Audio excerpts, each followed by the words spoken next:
They say the worst part of a blizzard is the cold. They are wrong. The worst part is knowing that when you hear a single, deliberate knock on your window at 3 in the morning, no one is coming to help you.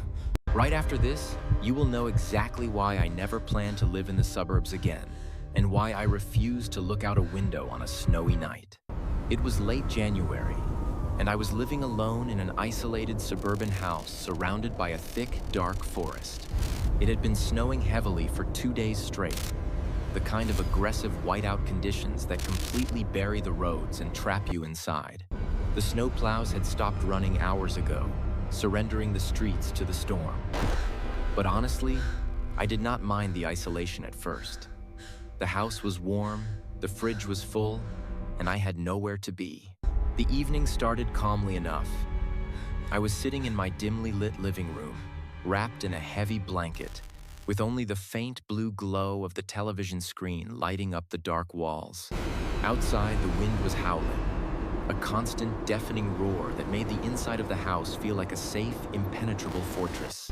I enjoyed that eerie silence inside, the kind of quiet that makes you feel entirely separated from the rest of the world. I thought I was safe. I was so incredibly wrong. But isolation is a double-edged sword. At exactly 11:45, the television flickered violently, and then a sharp, metallic pop echoed from the power lines outside.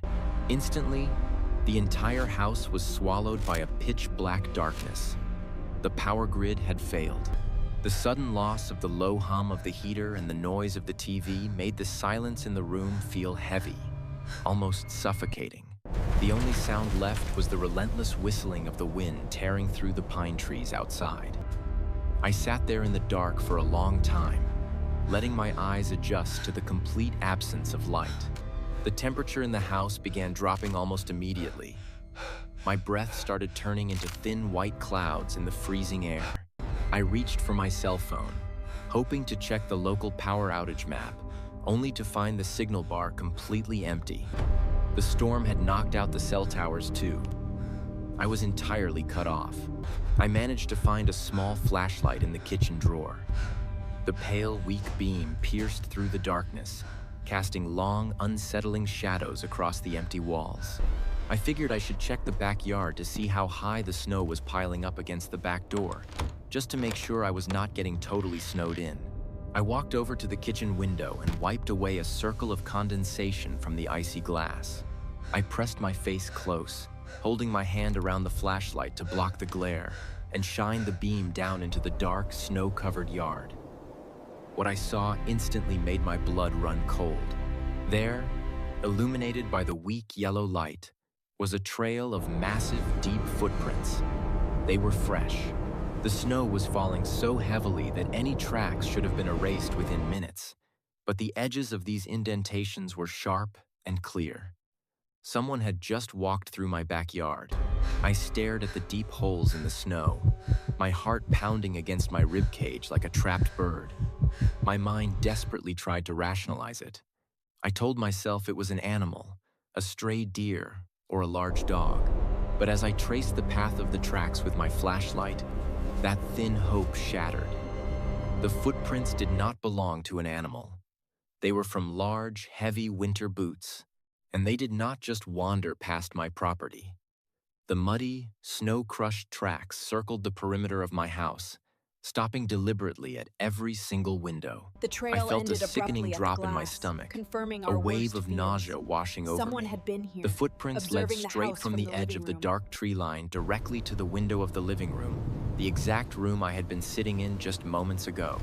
Whoever it was, they had been standing out there in the freezing blizzard, watching me sit alone in the dark through the narrow crack in the blinds.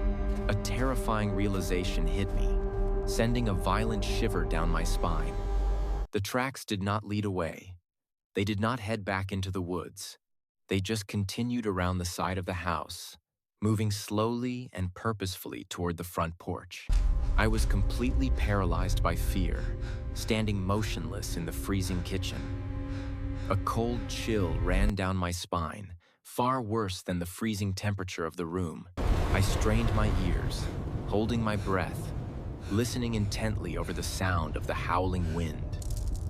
For a long, agonizing moment, there was nothing, just the storm rattling the window panes. And then I heard it. A slow, heavy crunching sound coming from the front yard. Crunch, crunch, crunch. It was the distinct sound of heavy weight pressing down on freshly packed snow. The footsteps were incredibly slow, methodical, entirely lacking any of the rush or panic of someone simply trying to find emergency shelter from the weather. This person was taking their time. I backed away from the kitchen window, moving silently through the pitch-black hallway toward the front door. Every creak of the old wooden floorboards beneath my feet felt like a deafening explosion in the terrifying silence of the house. I stopped a few feet away from the heavy wooden front door, gripping my flashlight with trembling hands, too terrified to even step close enough to look through the peephole. The heavy, wet crunching sound moved up the wooden steps of the porch. One step, then another. Then, the footsteps stopped exactly on the other side of the thick wood door. The silence that followed was agonizing. I knew, with absolute terrifying certainty, that a man was standing mere inches away from me, separated only by a locked door. My chest tightened, and I realized I had not taken a breath in what felt like forever. I slowly exhaled, praying that the deafening storm outside would mask any noise my trembling body made. I stared at the doorknob, my eyes wide in the pitch-black darkness. Then, a sharp, metallic clink shattered the quiet. It was the sound of a heavy, gloved hand firmly gripping the brass front doorknob. The handle slowly twisted, turning agonizingly slow, before stopping with a dull thud against the deadbolt locking mechanism. He was testing the door. He was not knocking to ask for help. He was checking to see if I had left it unlocked. The terrifying reality washed over me, drowning me in absolute dread. No one was coming to help. The roads were completely impassable. The phone lines were dead, and there was a faceless stranger standing in the freezing dark, actively trying to find a way inside my home. I took a step back, my eyes fixed on the front door, when a sudden, violent crash echoed from the back of the house. I thought a locked door would keep me safe. I was incredibly naive. The terrifying sound of shattering glass violently echoed from the kitchen, tearing through the quiet darkness of the house. He did not care about picking the lock anymore. He had simply smashed through the back door window. A freezing gust of winter wind instantly howled through the hallway, bringing with it the sharp scent of damp snow and frozen dirt. He was inside. The pitch-black darkness of my own home had just become a terrifying trap, and I was locked inside with a total stranger. Panic consumed my entire body. My survival instinct screamed at me to run, to get as far away as possible, but there was nowhere to go. The blizzard outside was a death sentence, and he was blocking the only clear exit. I had mere seconds to react before he stepped into the main hallway. I desperately backed away from the front door, my bare feet completely numb against the freezing wooden floor. I needed a place to hide, somewhere small, somewhere he would not immediately look. Underneath the main staircase, there was a cramped, dark closet where I kept heavy winter coats and old cleaning supplies. I quickly slipped inside, pulling the thin wooden door shut just as I heard the heavy, wet thud of boots stepping onto the kitchen tiles. I crouched down on the dusty floor, burying myself behind a thick wall of hanging coats, pulling my knees tight against my chest. It was a claustrophobic space, smelling of old fabric and dust, completely suffocated by an absolute impenetrable blackness. I turned off my flashlight, squeezing my eyes shut as tightly as I could. The heavy footsteps began to move from the kitchen into the living room. Squish, creak, squish, creak. His wet, snow-covered boots dragged across the wooden floorboards with a horrifying, slow rhythm. He was not rushing to steal a television or a laptop. He was taking his time, pacing around the furniture, opening drawers, pushing doors open with loud, aggressive thuds. Every single step he took sent a violent shiver down my spine, vibrating through the floorboards and straight into my bones. He was hunting, He moved from the living room to the guest bedroom, tearing the room apart. I could hear heavy furniture scraping against the floor, doors being flung open and slammed shut. The terrifying realization that he was methodically checking every single room in the house paralyzed me with an overwhelming sense of helpless dread. Minutes dragged on like hours. My legs were cramping painfully from crouching, but I did not dare to shift my weight. I forced myself to take slow, shallow breaths through my nose, terrified that the sound of my own panic would give me away. Then, the heavy footsteps moved into the main hallway.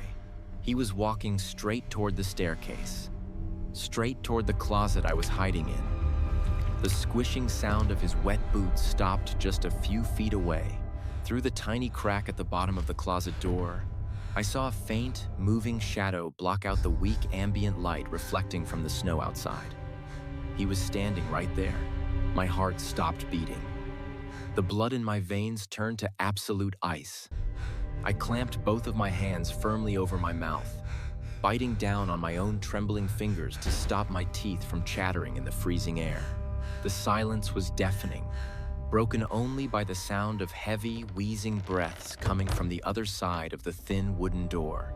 He was standing so close I could hear the wet fabric of his heavy winter coat rustling as he shifted his weight. He knew I was in the house.